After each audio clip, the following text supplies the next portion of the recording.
साधना के मार्ग में आने वाली बाधाओं का उल्लेख बुद्ध ने स्वयं कई बार किया।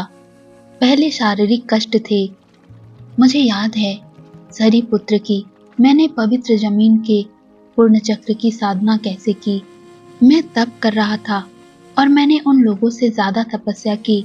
इसके बाद कुछ भयावह विचार थे जो बाद की दंत कथाओं में पिशाचों के रूप में मिलते हैं। बुद्ध स्वयं उनका वर्णन अत्यंत मानवीय ढंग से करते हैं, जिन्हें आसानी से समझा जा सकता है।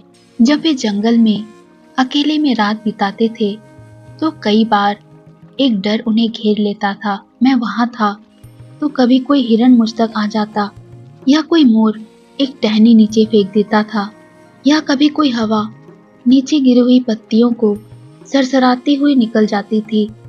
तब मैं सोचता था कि बस यही अंत है। तभी मेरे मन में एक ख्याल आता कि मेरे अंदर यह डर निरंतर क्यों बना रहता है। उस समय मैं न तो चुपचाप खड़ा रहता था, न बैठता था, न ही सोता था। मैं यहाँ से वहाँ चलता रहता था और मैंने उस आतंक, संत्रास तथा विभीषिका को अपनी इच्छा शक्ति के आगे झुका दिया। अंतिम बाधा थी संदेह। बुद्ध के मस्तिष्क में इस बात को लेकर संदेह था कि उन्होंने ज्ञान प्राप्त करके जो सीखा है उसे अन्य लोगों को बताने का प्रयास करना क्या लाभप्रद और सार्थक होगा।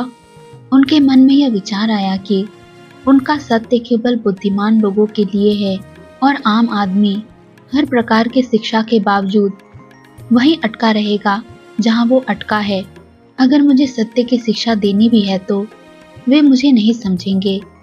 इससे मेरा प्रयास निसफल होगा और इससे मैं आहत भी होऊंगा। लेकिन इसी के साथ एक और विचार भी उनके मन में आया। ऐसा नहीं है कि हर आम आदमी और औरत सत्य के दर्शन नहीं करना चाहते, पर उनके बारे में उन्हें किसी ने बताया नहीं। इसके बाद बुद्ध की करुणा और संवेदना ने उनके संदेह पर विजय प्राप्त की। उन्होंने संसार में प्रवेश कर उन्हें शिक्षा देने का फैसला किया। यायावर गौतम इसी के साथ शिक्षक बुद्ध हो गए।